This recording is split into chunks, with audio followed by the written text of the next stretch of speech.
आणि खरं सौंदर्य तर बाईचं केसामध्येच असतं. केस बाईचे छान आणि लांब असलेच पाहिजे. तसे माझे केस आधी पण भरपूर लांब होते आणि छान होते. आता पण माझे केस छान आणि लांब आहेतच. तसं माझे केस पहिल्यापासूनच सिल्की आहेत आणि असे थोडेसे गोल्डन आहेत, त्याच्यामुळे अजून छान दिसतं. आणि मध्ये मध्ये कलर पण केला होता माझ्या केसांना, तर अजूनच सुंदर दिसत आहे.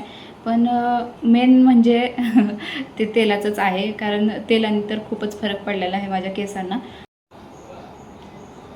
नमस्कार सर्वांना, कसे आहात सर्वजण? तर मस्त मजेतच असाल तर माझ्या नवीन एका ब्लॉगमध्ये तुमचं सर्वांचं स्वागत आहे. तर सर्वांना पडलेला प्रश्न की हे माझे केस एवढे सुंदर, छान, सिल्की कसे काय आहेत? तर तेच तुम्हाला आज मी सांगणार आहे की एवढे सुंदर आणि छान केस माझे कसं काय आहेत. आपली सर्व यूट्यूब फॅमिली मला विचारते की एवढे छान कसं काय केस आहेत तुमचे, सुंदर पण दिसत आहे, एकदम सिल्की पण आहेत. तर खूप दिवसापासून मला विचारत आहे सर्वजण की तुम्ही केसांना काय वापरता किंवा काय लावता, असं सर्वजण मला विचारत आहे. तर तेच तुम्हाला आज मी सांगणार आहे की एवढे छान आणि सिल्की कसं काय केस आहेत माझे. आणि आता एवढ्यात थोडेसे गळत आहे. आता म्हणजे काय पाणी वगैरे बदल झाला असेल असं मला वाटतं, की मी गावी पण गेले होते ना, त्याच्यामुळे पण थोडे इकडल्या तिकडल्या पाण्याने थोडंफार फरक पडतो. थोडेसे गळत आहे आता केस माझे, नाहीतर याच्या आधी एवढे केस कधीच गळले नाही माझे.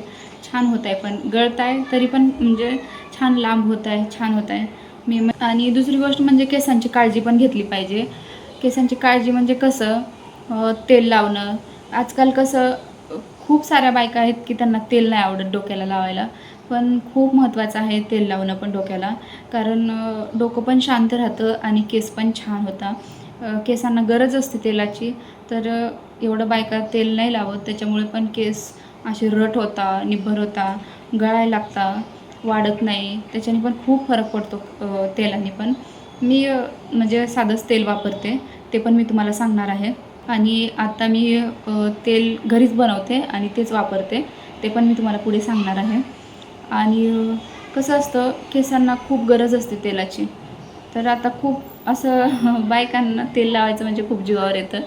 बऱ्याचशा बायका खूप असं चिपकू होता केस किंवा छान नाही दिसत चेहऱ्याला, म्हणून केस तेल लावायचं टाळता. पण तसं नाही केलं पाहिजे. केसांना जेवढं तेल लावल ना तेवढं म्हणजे केस छान होता. तसं मी रात्री झोपताना ना तेल लावून झोपते आणि मग सकाळी उठल्यानंतर डोकं धुते. 8 दिवसातून 2-3 वेळा तरी तेल लावलं पाहिजे केसांना. आणि सकाळी उठल्यानंतर डोकं धुवायचं, रात्री तेल लावायचं आणि सकाळी उठल्यानंतर डोकं धुवायचं. मी शॅम्पू साधाच वापरते, एवढा काही भारी शॅम्पू वापरते असं नाही. मी क्लिनिक प्लस शॅम्पू वापरते. मी जे पहिल्यापासून जे वापरते ना तेच शॅम्पू वापरते. अधूनमधून होतो चेंज. आता कुठे बाहेर गेलो आपण, कुठे गावी गेलो तर तिथे होतो चेंज. असं काही नाही की नेहमी तेच. एखाद्या वेळेस चेंज झालं तर ठीक आहे, पण प्रत्येक वेळा हा वापरून बघायचा, तो वापरून बघायचा, असं बऱ्याच जणांना म्हणजे बऱ्याच लेडीजला सवय असते की नवीन काहीतरी शॅम्पू आला तो वापरून बघू किंवा तेल आलं ते वापरून बघू, असं म्हणजे सवय असते. त्याच्यामुळे पण केसांवर परिणाम होतो, केस गळायला लागतात आणि केस असे रफ पण होता काही काही वापरल्याने. तसं वापरायचं नाही, केसांना काही लावायचं नाही. रात्री झोपताना ना केस मोकळे सोडून नाही झोपायचं, वेणी घालायची केसाची आणि मग झोपायचं. कारण केस मोकळे सोडले ना ते अंगाखाली येतात, आपल्या उशाखाली येतात, त्याच्याने पण अजून तुटतात केस आणि गुंता होत चालतो केसांमध्ये. त्याच्यामुळे कधीच मोकळे सोडून नाही झोपायचं केस. एखाद्या वेळेस ठीक आहे, पण नेहमी नेहमी केस मोकळे सोडून नाही झोपायचं, त्याच्यामुळे पण खूप फरक पडतो. आणि हां, मला तेलाचं सांगायचं राहून गेलं. मी तेल कोणतं वापरते, तर मी पॅराशूट तेल आणते घरी आणि मी घरीच तेल बनवते. चला तर मी तुम्हाला आता तेल बनवण्यासाठी जे साहित्य लागतं ना ते मी सांगते. आवळा लागतो, कढीपत्ता, जास्वंदाची पानं, फुलं आणि कोरफड लागते. तर एवढं सगळं साहित्य लागतं. आवळा खिसून घ्यायचा किंवा मिक्सरमधून बारीक करून घ्यायचा. मिक्सरमधून बारीक केला किंवा खिसला, ते झाल्यानंतर एक कपडा घ्यायचा, त्या कपड्यामध्ये तो आवळा टाकायचा खिसलेला आणि चांगला घट्ट असं पिळून घ्यायचं. जे पाणी निघतं ना ते नाही टाकायचं, ते फेकून द्यायचं पाणी, किंवा तुम्हाला कशाला वापरायचं असेल तरी वापरू शकता. काही काही जण डोक्याला पण लावतात, ते त्याच्याने कोंडा पण होत नाही. उरलेलं पाणी जे असतं ना त्याच्याने कोंडा पण होत नाही आणि केस पण छान होतात. तसंही तुम्ही लावलं तरी चालतं. आणि तो जो चोथा झालेला असतो ना, निघालेला असतो ना, तो पहिला तेलामध्ये टाकून घ्यायचा. तेलामध्ये टाकल्यानंतर ते एकदम तेल असं वरती येतं. त्याच्यामुळे पहिलं हलवत राहायचं आणि मग तो चोथा टाकायचा त्याच्यामध्ये, कारण तेल खूप वरती येतं टाकल्यानंतर तो आवळा. मग नंतर जे ते दुसरं सामान असतं बाकीचं राहिलेलं ते टाकून द्यायचं त्याच्यामध्ये आणि पूर्ण लाल होईपर्यंत चांगलं म्हणजे तो आर्क पूर्ण ते तेलामध्ये उतरला पाहिजे, जे आपण सगळं साहित्य टाकलेलं असतं त्याचा. तर ते उतरल्यानंतर ते तेल छान होतं. त्याच्यामुळे काय करायचं, चांगलं तेल असं लालसर लालसर दिसतंय ना तोपर्यंत ते तेल चांगलं उकळू द्यायचं.